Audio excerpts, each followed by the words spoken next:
मैं हूं doctor Om Prakash Singh, diabetes reversal food channel से बोल रहा हूं। मैं डायबिटीज़ विषय में कुछ बताना चाहता हूं। डायबिटीज़ बीमारी के विषय में बताने के पहले हमें डायबिटीज़ के इतिहास के विषय में जानकारी कुछ न कुछ ज़रूर होनी चाहिए। तो ये डायबिटीज़ जो है बीमारी आज से नहीं, बहुत पुरानी बीमारी है। तो इसके पहले हमारे एक महर्षि चरक थे, 35-60 साल वाले वर्ष पहले उन्होंने इसमें अध्ययन किया था कि कुछ मरीज़ उनके यहाँ आते थे। वो क्या करते थे कि बहुत बार बार पेशाब जाते थे और 2-3 महीने के बाद उनकी डेथ हो जाती थी। उन्होंने किस समय अध्ययन किया कि आखिर बार बार ऐसा क्यों हो रहा है, तो ये मान कर चले, लेकिन उन्होंने चिकित्सा उस समय अभी कोई बनाई नहीं, लेकिन उनके जो शिष्य थे उन मरीजों के पीछे बार बार जा रहे थे और पता किया कि ऐसा क्यों हो रहा है। तो एक शिष्य ने देखा कि जब मरीज़ पेशाब करता है उसमें चींटियाँ बहुत लग जाती हैं। उन चींटियाँ लगने की वजह से उन्होंने अपने गुरु को बताया, माननीय चरक को। उन्होंने उसका स्टडी किया और टेस्ट किया तो पता लगा कि मीठा होता है। तो सबसे पहले महर्षि चरक ने इसका नाम मधुमेह रख दिया। और मधुमेह जब नाम रख दिया तो उसकी चिकित्सा के विषय में उनको कुछ सोचना पड़ा। चिकित्सा के लिए उन्होंने लंघन करा दिया। लंघन कराने से क्या हुआ कि जो मरीज़ जल्दी जल्दी डेथ हो रही थी उनका समय ज़्यादा लगने लगा। तो उस समय सिद्ध हो गया कि लंघन कराने से शुगर जो है मात्रा घट जाती है। तो उनके एक शिष्य थे वाग्भट्ट जी। तो वाग्भट्ट जी ने भी इसके विषय में बड़ा अध्ययन किया, ये शुगर जो है किस कारण से होती है। तो उन्होंने क्या किया कि उसमें थोड़ा सा खाना चेंज कर दिया।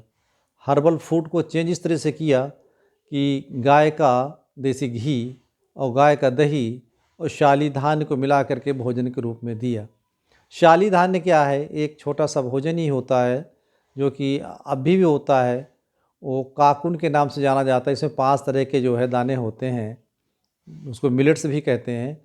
तो शाली धान्य में कार्बोहाइड्रेट की मात्रा 60% होती है। 60% में 12% फाइबर होता है। जब बॉडी में फाइबर जाता है तो शुगर को धीरे धीरे रिलीज करता है। जब धीरे धीरे रिलीज करता है तो शुगर पर उसका प्रभाव नहीं पड़ता है। और जैसे गेहूं और चावल बहुत तेज़ी से शुगर को बढ़ा देते हैं, बॉडी के लिए नुकसान करता है। वो देखा कि धीरे धीरे रिलीज कर रहा था, उस भोजन के रूप में उन्होंने इसको दिया। तो दही और ये गाय का देसी घी में 0% कार्बोहाइड्रेट होता है। दही में बहुत कम मात्रा में कार्बोहाइड्रेट होता है, केवल शाली धान्य में कार्बोहाइड्रेट होता है। तो शाली धान्य की मात्रा, दही और घी शाली धान्य की मात्रा जब दी जाती है तो कार्बोहाइड्रेट की मात्रा लगभग उसमें कम हो जाती है। इसके खाने से तो डायबिटीज़ ठीक लोगों को ठीक होने लगा। तो उस समय की शोध के हिसाब से ये बहुत बड़ी रिसर्च थी कि डायबिटीज़ क्यों ठीक हो रहा है। इसी आधार पर हमने अध्ययन किया और 30 साल लगातार पढ़ने के बाद मैंने एक फूड बनाया जिसका नाम रखा डायबिटीज रिवर्सल फूड। इस फूड की ये विशेषता है, इसमें केवल 5% कार्बोहाइड्रेट है, प्रोटीन और फैट की मात्रा ज़्यादा है। इसके खाने से लगभग 1 से 3 महीने के बीच में सभी दवाइयाँ बंद हो जाती हैं, चाहे वो एलोपैथिक हो चाहे आयुर्वेदिक हो। अपने आप टाइप 2 डायबिटीज़ रिवर्स होने लगती है। ये तो रहा मेरा अध्ययन डायबिटीज रिवर्सल फूड के विषय में, लेकिन इसका इतिहास अभी और लंबा चलेगा, इतनी जल्दी बंद होने वाला नहीं है। इसकी स्टडी होती रही। होने के बाद 1675 के आसपास ये हमारे देश का पूरा इतिहास पश्चिमी राष्ट्र में चला गया। पश्चिमी राष्ट्र में इसका अध्ययन होने लगा, लेकिन कोई सफलता उनको नहीं मिली।